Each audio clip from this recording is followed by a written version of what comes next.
राकाचन्द्रसमानकान्तिवदना नाकाधिराजस्तुता मूकानामपि कुर्वती सुरधुनि निकाशवाग्वैभवम्।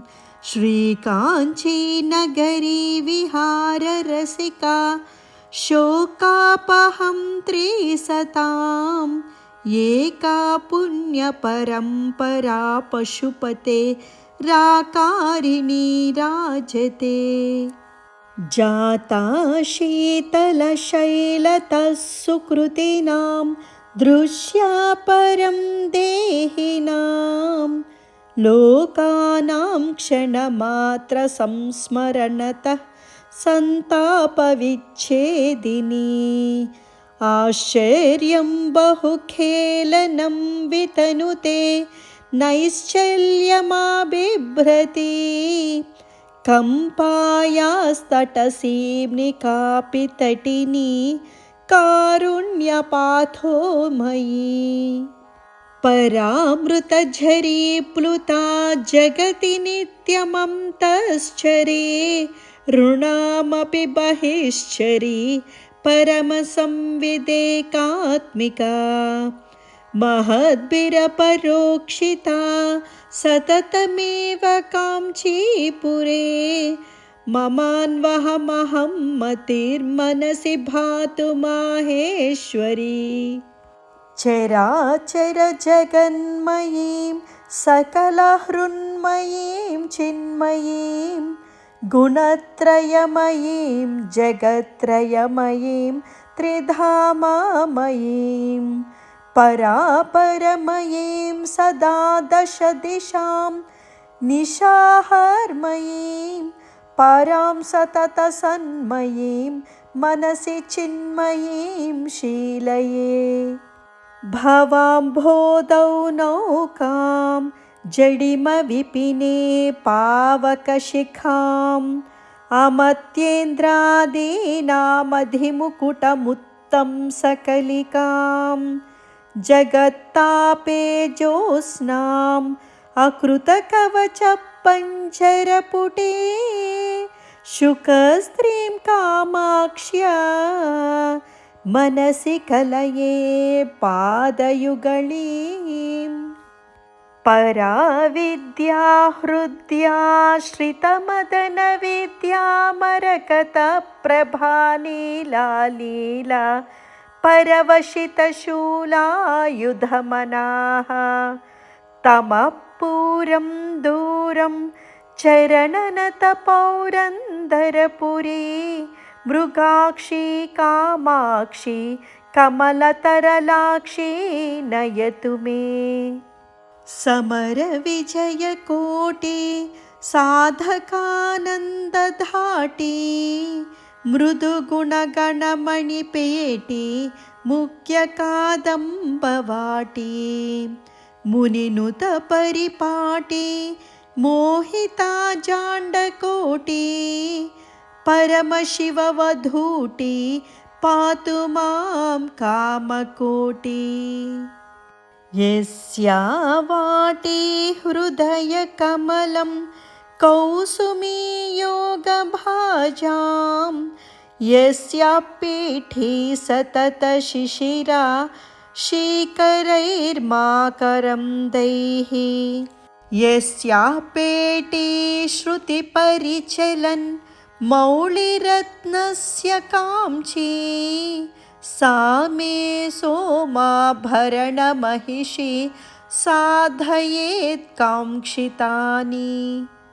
कुण्डलिकुमारि कुटिले चण्डीचराचरसवित्रि चामुण्डे गुणिनि गुहारिणि गुह्ये गुरुमूर्ते त्वां नमामि कामाक्षि।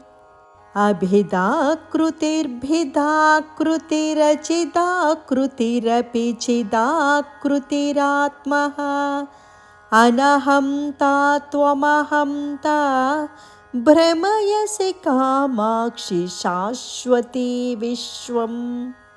अन्तरपि बहिरपि त्वं जन्तुतते अन्तकान्तकृदहं ते चिन्तितसन्तानवतां सन्ततमपि तन्तनीषि महिमानम् गिरां दूरौ चोरौ जडिमतिमिराणां कृतजगत् परित्राणौ शोणौ मुनिहृदयलीलैकनिपुणौ नखैस्मेरौ सारौ निगमवचसां खण्डितभवग्रहोन्मादौ पादौ तव जननि कामाक्षि कलये जपालक्ष्मी शोणो जनितपरमज्ञाननलिनी विकासव्यासङ्गो विफलितजगज्जाढ्यगरिमा मनःपूर्वाद्रिं मे तिलकयतु कामाक्षि तरसां तमस्काण्डद्रोही तव चरणपाथोजरमणः वरीवर्तुस्ते मा त्वयि मम गिरां देवि मनसो नरीनर्तु प्रौढा वदनकमले वाक्यलहरी चरीचर्तु प्रज्ञा जननि जडिमानः परजनी सरीसर्तु स्वैरं जननि मयि कामाक्षि करुणा नीलोऽपि रागमधिकं जनयन् पुरारेः लोलोऽपि भक्तिमधिकां दृढयन् नराणां वक्रोऽपि देवि नमतां समतां वितन्वन् कामाक्षिरुत्यतु मयि त्वदपाङ्गपातः अत्यन्तशीतलमतं द्रयतु क्षणार्थम् अस्तोकविभ्रममनङ्गविलासकन्दम् अल्पस्मितादृतमपारकृपाप्रवाहम् अक्षिप्ररोहमचिरान्मयी कामकोटि कैवल्यदाय करुणारसकिङ्कराय कामाक्षि कन्दलितविभ्रमशङ्कराय आलोकनाय तव भक्तशिवं कराय मातर्नमोऽस्तु परतन्त्रिता शङ्कराय संसारघर्मपरितापजुषां नराणां कामाक्षि शीतलतराणि तवेक्षितानि चन्द्रातपन्ति घनचन्दनकर्दमं ते मुक्ता गुणन्ति हिमवारी निषेचनं ते बाणेन पुष्पधनुषः परिकल्प्यमाना त्राणेन भक्तमनसां करुणाकरेण कोणेन कोमलदृशस्तव कामकोटि शोणेन शोषय शिवे मम शोकसिन्धुम् अज्ञातभक्तिरसमप्रसरद्विवेकम् अत्यन्तगर्वमनधीतसमस्तशास्त्रम् अप्राप्तसत्यमसमीपगतं च मुक्तेः कामाक्षि नैव तव काङ्क्षति दृष्टिपातः इम्धाने भववीतिहोत्र निवहे कर्मोघचण्डानिला प्रौढिं न बहुलीकृते निपतितं संतापचिन्ताकुलं मातर्मां परिषिञ्च किञ्चिदमलैः पीयूषवर्षैरिव श्रीकामाक्षि तव स्मितद्युतिकणैः शैशिर्यलीलाकरैः कर्पूरैरमृतां सुरभिज्जननि ते कामाक्षि चन्द्रातपैः मुक्ताहारगुणैर्मृणालवलयैर्मुग्धस्मितश्रीरियं श्रीकाञ्चीपुरनायिके समतया संस्तूयते सज्जनैः तत्तादृङ्मम तापशान्तिविधये किं देवि मन्दायते चेतशीतलयस्तु न पशुपते आनन्दजीवातवो नम्राणां नयनाद्वसीमसु शरच्चन्द्रातपोपक्रमाः संसाराख्यसरोरुहाकरखलीकारे तुषारोत्कराः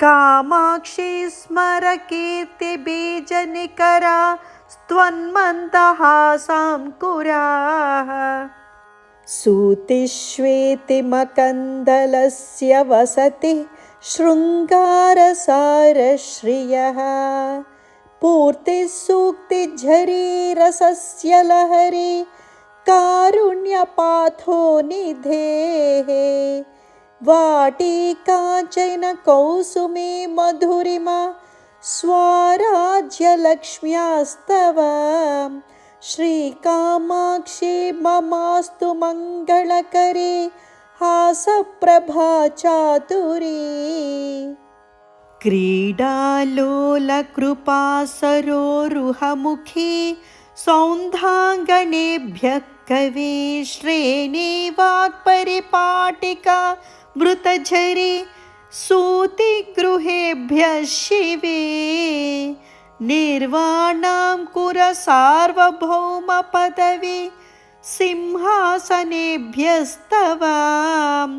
श्रीकामाक्षी मनोज्ञमन्दहसिता ज्योतिष्कणेभ्यो नमः कवित्वश्रीमे श्रीकरणनिपुणौ रक्षणचणौ विपन्नानां श्रीमन्नलिनमसृणौ शोणकिरणौ मुनीन्द्राणामन्तःकरणशरणौ मन्दशरणौ मनोज्ञौ कामाक्ष्या दुरितहरणौ नौमि चरणौ परस्मात् सर्वस्मादपि च परयोर्मुक्तिकरयोः नखश्रेभिर्जोत्स्ना कलिततुलयोस्ताम्रतलयोः निलीये कामाक्ष्यां निगमनुतयोर्नाकिनतयोः निरस्तप्रोन्मीलन् नलिनपदयोरेव पदयोः रणन्मञ्जीराभ्यां ललितगमनाभ्यां सुकृतिनां मनोवास्तव्याभ्यां मथिततिमिराभ्यां नखरुचा विधेयाभ्यां पत्या निजशिरसि कामाक्षि सततं नमस्ते पादाभ्यां नलिनमृदुलाभ्यां गिरिसुते यशस्सूते मातर्मधुरकवितां पक्ष्मलयते श्रियं दत्ते चित्ते कमपि परिपाकं प्रथयते सतं पाशग्रन्थिं शिथिलयति किं किं न कुरुते प्रपन्ने कामाक्ष्याः प्रणतिपरिपाटी चरणयोः मनीषां माहेन्द्रीं ककुभमिव ते कामपि दशां प्रधत्ते कामाक्ष्याः चरणतरुणादित्यकिरणः यदीये सम्पर्के धृतरसमरन्दा कवयतां परिपाकं धत्ते परिमलवती सूक्तिनलिनी भुवनजननि भूषा भूतचन्द्रे नमस्ते कलुषशमनि कम्पातीरगेहे नमस्ते निखिलनिगमवेद्ये नित्यरूपे नमस्ते परशिवमयि पाशच्छेदहस्ते नमस्ते।